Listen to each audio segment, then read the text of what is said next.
Ce journal vous est présenté par Font des promotions de l'industrie. Votre partenaire privilégié pour la réussite de vos projets.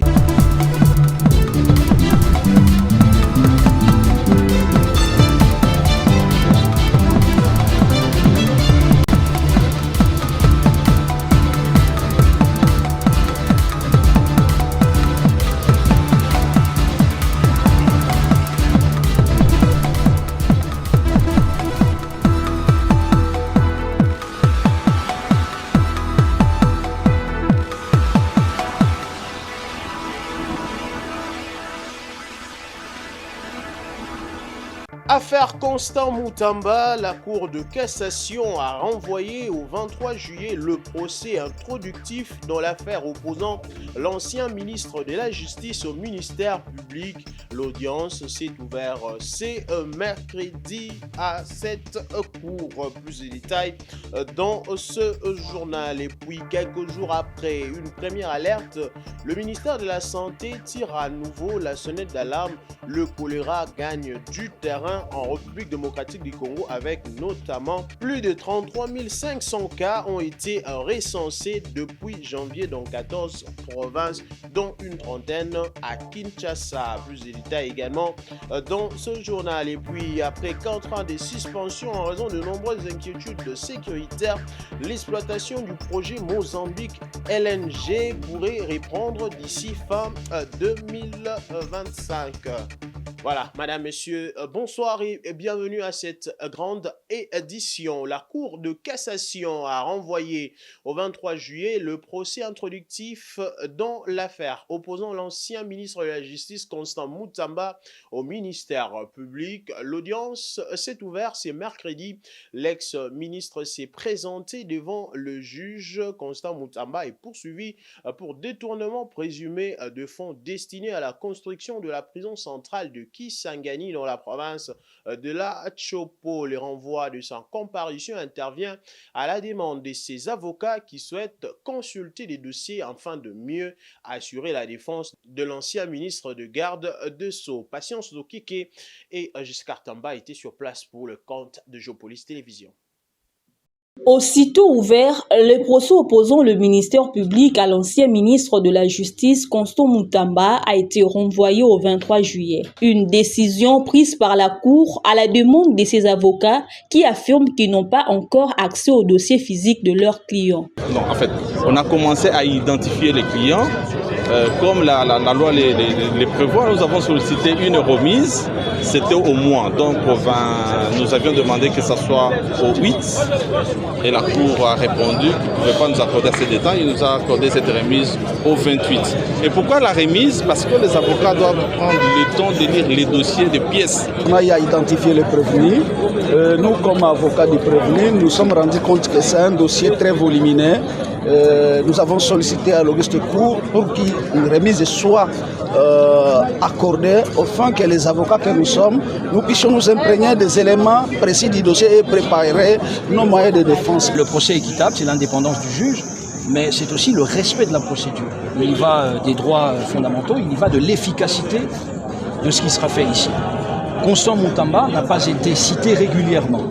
Il a été cité par le greffier en chef, alors que c'est le procureur général qui doit lui adresser la citation à prévenir.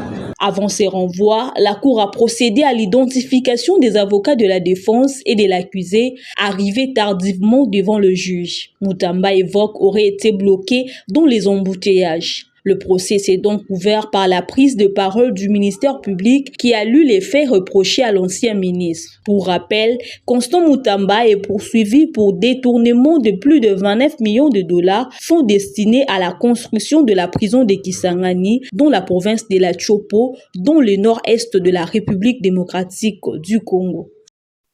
Et cette information en bref, le président de la République démocratique du Congo, Félix Tshisekedi, a effectué ce mercredi une visite d'infrastructures rénovées de l'Université pédagogique nationale et le nouveau complexe sportif universitaire en compagnie de la première ministre Judith Suminwa et des membres du comité de gestion de cette institution universitaire à Kinshasa.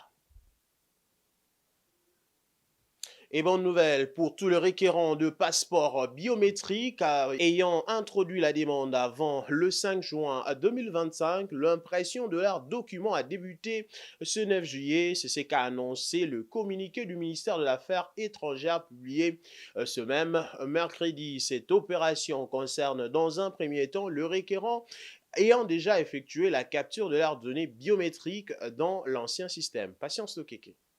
Dans un communiqué publié ce mercredi 9 juillet, le ministère des Affaires étrangères, Coopération internationale et francophonie informe les citoyens ayant introduit une demande de passeport avant le 5 juin 2025, date d'entrée en vigueur de la réforme du système, que l'impression de leurs documents a débuté ce 9 juillet 2025.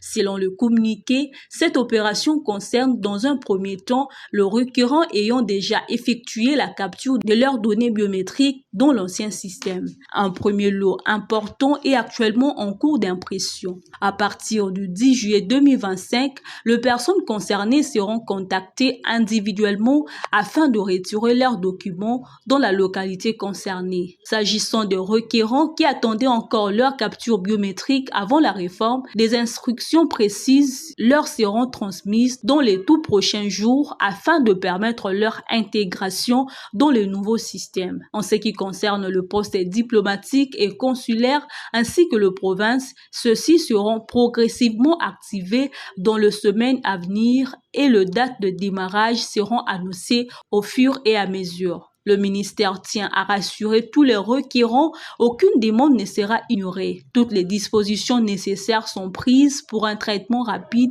équitable et transparent, conformément aux engagements pris dans le cadre du programme d'action du gouvernement 2024-2028. Le ministère remercie les citoyens pour leur patience et leur confiance et les encourage à suivre les prochaines communications officielles et à se rapprocher de postes diplomatiques en cas de besoin d'assistance.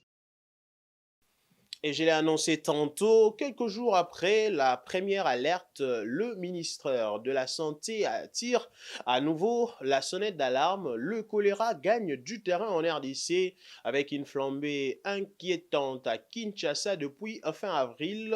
Plus de 33 500 cas ont été recensés depuis janvier dans 14 provinces, dont une trentaine à Kinshasa, avec un taux de létalité de 2,1%, alors que les zones les plus vulnérables sont les plus touchées. La riposte s'organise dans l'urgence. Point sur la situation avec Rachel Missenga. Quelques jours à peine après une première alerte émise par les ministères provinciaux de la Santé, le ministère national revient avec un nouveau communiqué, plus préoccupant cette fois. Le choléra se propage à grande vitesse dans les pays avec une résurgence particulière marquée à Kinshasa depuis fin avril 2025. Depuis janvier, 33 519 cas ont été enregistrés dans 35 zones de santé réparties sur 14 provinces avec un taux de létalité de 2,1%. Pour la seule semaine du 23 au 29 juin, 1516 cas et 49 décès ont été rapportés. De nombreux décès surviennent encore au sein de communautés faute d'un accès rapide aux soins. Face à cette situation, une riposte multisectorielle d'urgence a été déclenchée sous la coordination du Centre des opérations d'urgence des santé publique en collaboration avec le partenaire du gouvernement. Le choléra se transmet par l'eau ou les aliments contaminés et peut entraîner une déshydratation sévère, parfois mortelle, si la prise en charge médicale n'est pas immédiate. Pour limiter les risques de contamination, les ministères recommandent notamment de se laver régulièrement les mains à l'eau propre et au savon, de ne boire que de l'eau bouillie ou traitée, d'éviter les aliments crus ou mal cuits vendus à l'air libre et de se rendre sans délai dans un centre de santé en cas de diarrhée ou de vomissement. Les soins sont gratuits et les cas suspects peuvent être signalés au numéro 151. Si la République démocratique du Congo est reconnue pour son efficacité dans la gestion des épidémies, la multiplication des crises sanitaires en cours soulève des inquiétudes. Le pays fait face à plusieurs urgences simultanées et sans un contrôle rapide de certaines d'entre elles. La pression sur les systèmes de santé risque de devenir difficilement soutenable à long terme. La table ronde sur la conservation de la biodiversité au bénéfice de communautés locales et de peuples autochtones se sont clôturées mardi à Kinshasa, initiées par la Fondation Zo d'Anvers. Ces assises ont permis de formuler des recommandations susceptibles d'améliorer la gestion de la biodiversité en partant de l'exemple Crédit Bonobo expérimenté à Lomako Yokokala dans la province de la Chuapa par l'AZF. José Junior Ouawa et Giscard Tamba étaient sur place.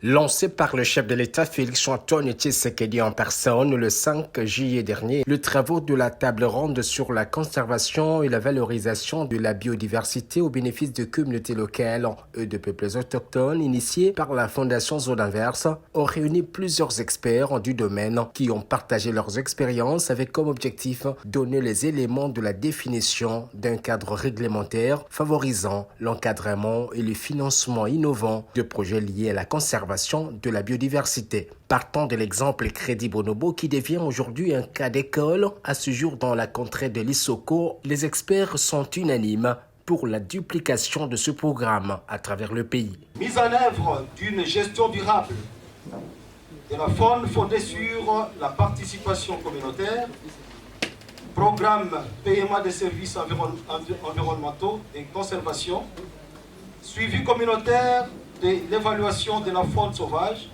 dans les CFC et us et coutumes et la conservation communautaire des bonobos. Une exhortation prise au sérieux par le ministre d'État à l'environnement et développement durable. Protéger la nature, c'est se protéger soi-même.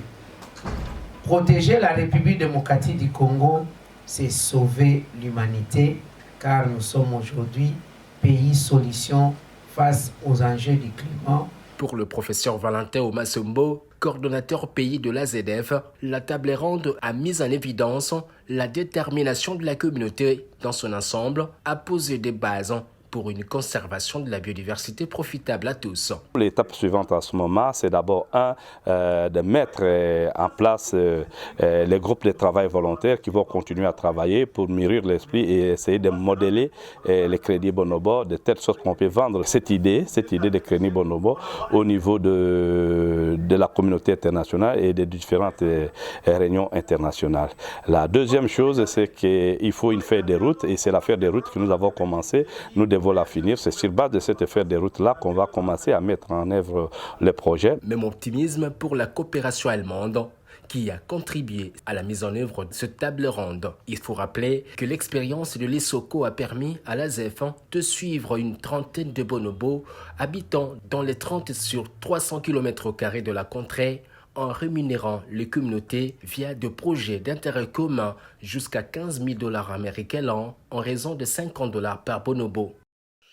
Et puis en marge de la journée internationale du Swahili, l'une de 4 langues en République démocratique du Congo, célébrée chaque 7 juillet, plusieurs réflexions incitent à des réformes afin de mieux valoriser cette langue, la plus parlée en République démocratique du Congo. Parmi les langues nationales, Roger Mo Obengi, écrivain habitant à Kinshasa, plaide pour que le Swahili soit intégré dans les systèmes éducatifs congolais pour renforcer son usage et son prestige. L'écrivain souligne le rôle du Swahili dans la promotion de l'identité culturelle et de l'unité régionale. Jinende.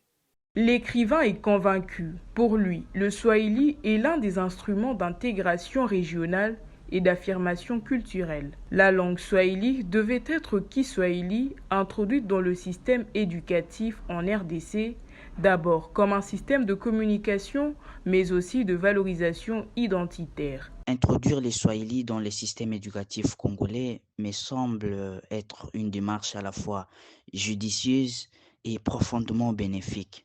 Et cette langue, parlée par une large partie de la population, permettrait aux enfants d'apprendre dans un cadre linguistique familier, vous voyez, qui va favoriser une meilleure compréhension et une assimilation plus naturelle des savoirs. Parce que là, les enfants seront dans leur zone de confort. Ils seront en train d'être enseignés dans une langue qu'ils manipulent très bien, dans une langue qu'ils comprennent très bien. Alors au-delà de l'aspect pédagogique, je l'affirme bien, c'est aussi un acte de valorisation culturelle et d'affirmation identitaire, comme je l'ai si bien dit dès l'entame. Le Swahili est une langue nationale parmi les 4 langues que nous avons, notamment Lingala, elle-même Swahili, Kikongo et Chiluba. Les Swahili est un pont linguistique entre plusieurs peuples d'Afrique de l'Est. Alors, cette langue, une fois introduite dans le système éducatif congolais, à mon humble avis, peut devenir un véritable levier d'intégration régionale, qu'il ne s'agira pas simplement d'enseigner une langue, mais de renforcer les racines, d'unir les esprits et d'ouvrir les horizons.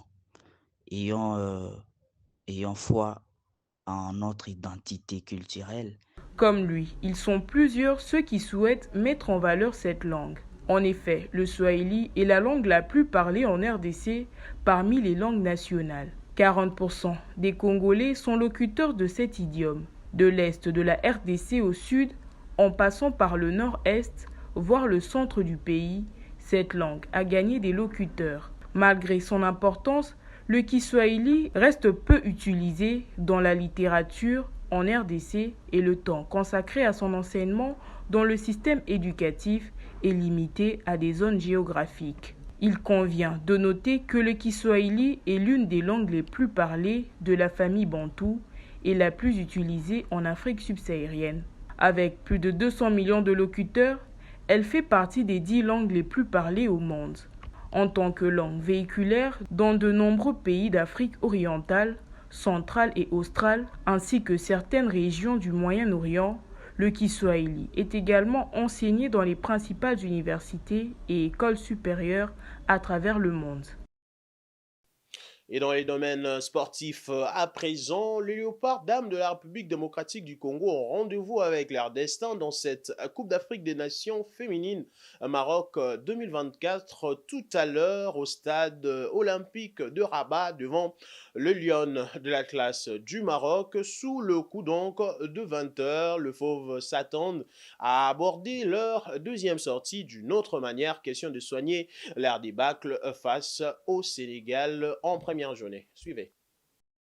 Ce 9 juillet à 20h, le Léopard Dames dispute un match capital contre le Maroc, pays hôte de la compétition. Après un début compliqué, la pression semble désormais peser sur le Marocain, accroché lors de la première sortie.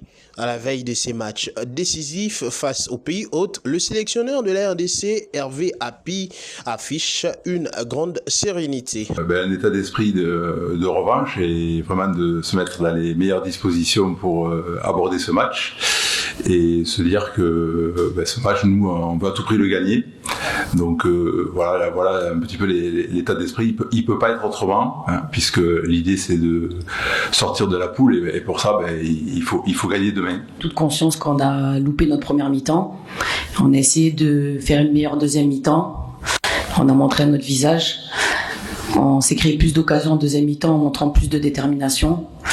Maintenant, on a aussi analysé nos erreurs et à nous de corriger ces erreurs face au Sénégal et de faire mieux face au Maroc. La RDC joue gros. En cas de nouvelle contre-performance, les Léopards dames pourraient déjà dire adieu à la compétition. Ces chocs s'annoncent donc électriques entre un Maroc attendu au tournant par son public et une RDC qui n'a plus le droit à l'erreur. RDC Maroc, 9 juillet à 20h.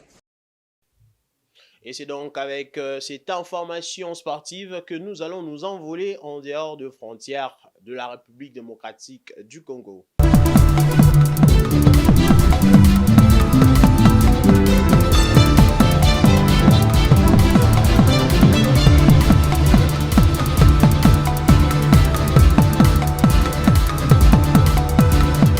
En Afrique du Sud, l'agro-industrie est identifiée comme un moteur clé de création d'emplois et de croissance économique, particulièrement dans le Gauteng. Les acteurs du secteur considèrent le soutien gouvernemental incluant un fonds annuel de 20 millions de 20 milliards de rand, environ 1,2 milliard de dollars, comme crucial pour maximiser ses potentiels. De recherche indique qu'une légère augmentation de la production agroalimentaire peut significativement accroître l'emploi manufacturier. De plus, un fonds initial de 100 millions de rand, comprenant 30% de subventions, a été mis en place pour appuyer les entreprises comblant de lacunes de la chaîne de valeur. Suivez. En Afrique du Sud, l'agro-industrie joue un rôle majeur dans la création d'emplois et la croissance économique, notamment dans la province de Gauteng.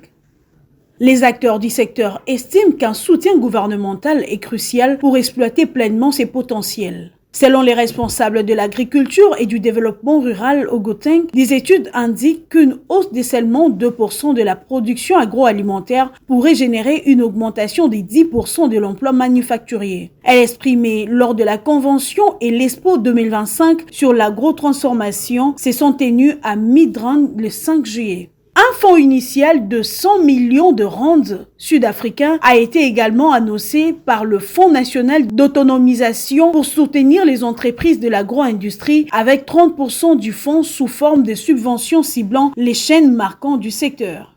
Alors que le processus de transformation de produits agricoles bruts est sous les projecteurs des autorités de Gauteng, mettent l'accent sur la transformation de produits agricoles estimés pour stimuler l'économie. Cependant, les petits transformateurs font face à des défis majeurs, notamment les coûts élevés de conformité aux normes de sécurité alimentaire et les difficultés d'accès au marché. Et puis, après 4 ans de suspension en raison de nombreuses inquiétudes sécuritaires, l'exploitation du projet Mozambique LNG pourrait reprendre d'ici fin 2025. Situé dans la zone 1 du bassin de Rovuma, le projet Mozambique LNG devrait monétiser jusqu'à 65 000 milliards de pieds cubes de gaz naturel récupérable avec une capacité initiale de 13 millions de tonnes par an, extensible à 43 tonnes par an au fil du temps. Rachel Misenga.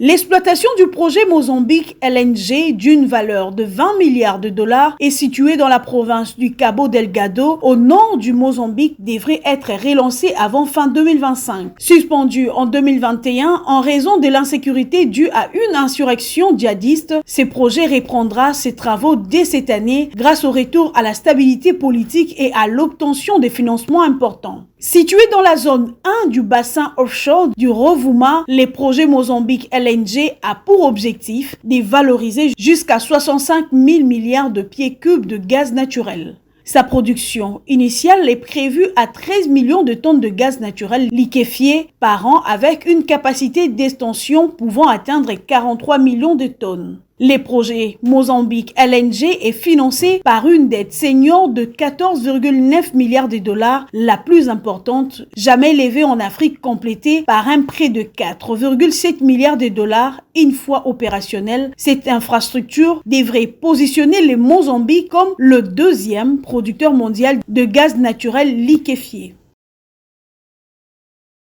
Mesdames, Messieurs, faisons place à présent à la lecture de journaux parus dans la ville de Kinshasa à ce 9e jour du 7e mois de l'année avec la sélection et les commentaires de Don Momat.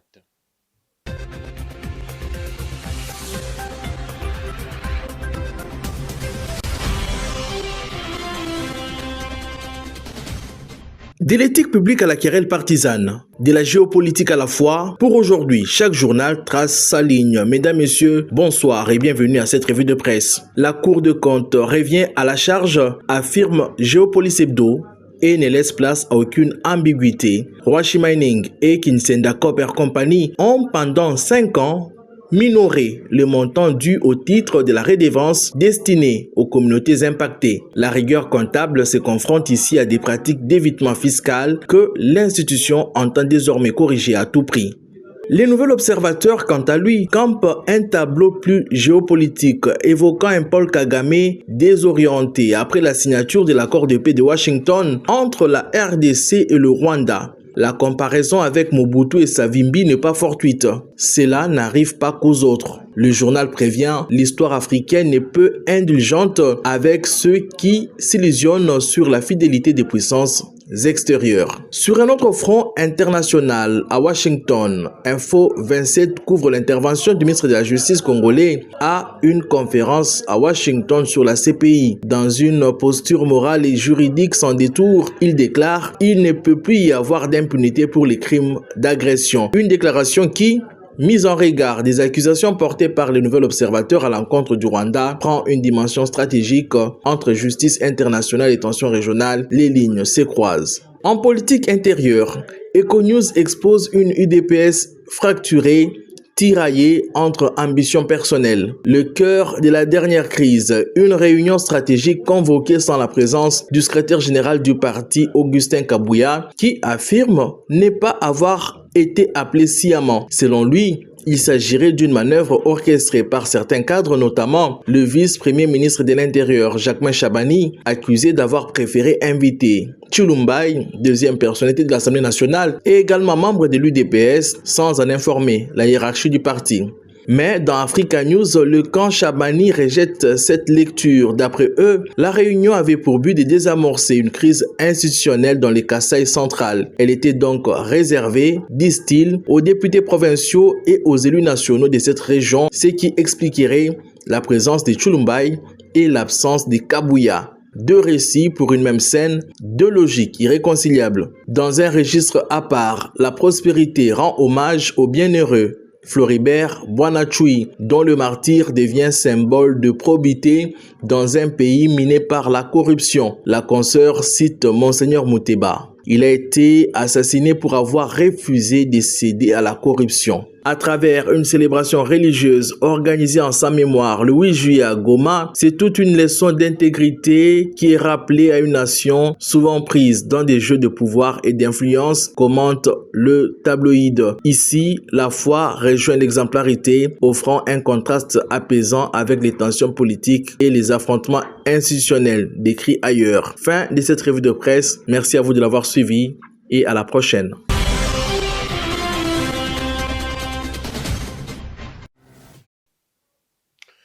C'est donc la fin de ce journal, mais avant de vous quitter, rapidement, le rappel de trois principaux titres. Dossier Constant Moutamba, la Cour de cassation a renvoyé au 23 juillet le procès introductif dans l'affaire opposant l'ancien ministre de la Justice au ministère public. Vous avez eu plus de détails dans ce journal. Et puis le ministère de la Santé tire à nouveau la sonnette d'alarme. Le choléra gagne du terrain en République démocratique du Congo. Plus de 33 500 cas ont été recensés depuis janvier dans 14 provinces, dont une trentaine à Kinshasa. Vous avez également eu des détails dans ce journal. L'international, après 4 ans de suspension en raison de nombreuses inquiétudes sécuritaires, l'exploitation du projet Mozambique LNG pourrait reprendre d'ici fin 2025. C'est donc la fin de ce journal, Madame, Messieurs. Merci à vous de nous avoir suivis. On se retrouve demain pour une autre grande édition de votre journal. N'oubliez pas, ce que tu ne sais pas faire, laisse-les à une autre personne de le faire. Au revoir. Ce journal vous a été présenté par Fonds des promotions de l'industrie. Votre partenaire privilégié pour la réussite de vos projets.